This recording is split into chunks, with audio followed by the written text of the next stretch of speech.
அதிகாரம் 5. கற்பு நெறி தவறாமை. பிள்ளாய், என் ஞானத்தில் உன் கவனத்தை செலுத்து, என் அறிவுரைக்குச் செவிகொடு. அப்பொழுது விவேகத்துடன் நடந்து கொள்வாய். உன் உதடுகள் அறிவை காவல் செய்யும். விலைமகளின் உதடுகளில் தேன் ஒழுகும். அவளுடைய வாய் வெண்ணையினும் மிருதுவானது. ஆனால் அவள் உறவின் விளைவோ எட்டியினும் கசக்கும். அது இருபுறமும் கூரான வாள் வெட்டுதலை ஒக்கும்.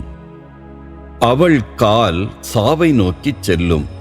அவள் காலடி பாதாளத்திற்கு இறங்கிச் செல்லும்.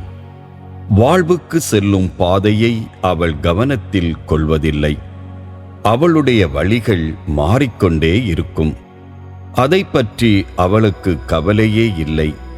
ஆகையால் பிள்ளாய், எனக்குச் செவிகொடு. நான் சொல்வதற்கு ஏற்ப நடக்க மறவாதே. அவளிடமிருந்து நெடுந்தொலைவில் இருந்து கொள். அவள் வீட்டு வாயிற்படியை மிதியாதே. இல்லையேல் பிறர் முன்னிலையில் உன் மானம் பறிபோகும்.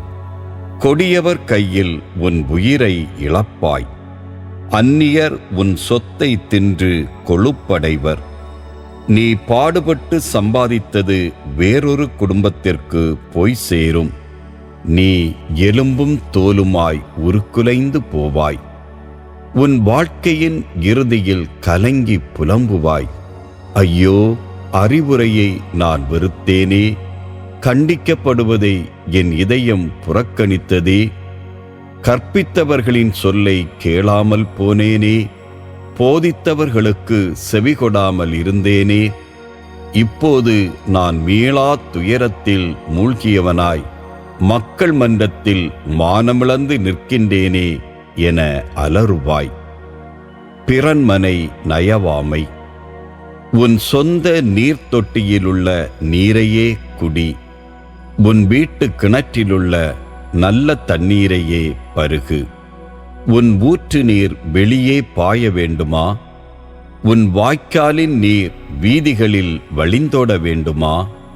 அவை உனக்கே உரியவையாய் இருக்கட்டும். அந்நியரோடு அவற்றை பகிர்ந்து கொள்ளாதே. உன் நீரூற்று ஆசி பெறுவதாக. உன் இளமையின் மனைவியோடு நீ மகிழ்ந்திரு. அவளே உனக்குரிய அழகிய பொன்மான், எழில்மிகு புள்ளிமான். அவளது மார்பகம் எப்போதும் உனக்கு மகிழ்வூட்டுவதாக. அவளது அன்பு உன்னை எந்நாளும் ஆட்கொண்டிருப்பதாக. என் மகனே, விலைமகளை பார்த்து நீ மயங்குவது ஏன்? வேற்றுப் பெண்ணை நீ அணைத்துக் கொள்வதேன்? மனிதரின் வழிகளுள் ஒன்றும் ஆண்டவர் கண்களுக்கு தப்புவதில்லை. அவர்களுடைய பாதைகளையெல்லாம் அவர் சீர்தூக்கி பார்க்கின்றார். பொல்லார் தம் குற்றச்செயல்களில் தாமே சிக்கிக் கொள்வர். தம் பாவ வலையில் தாமே அகப்பட்டுக் கொள்வர். கட்டுப்பாடு இல்லாததால் அவர்கள் மடிந்து போவார்கள்.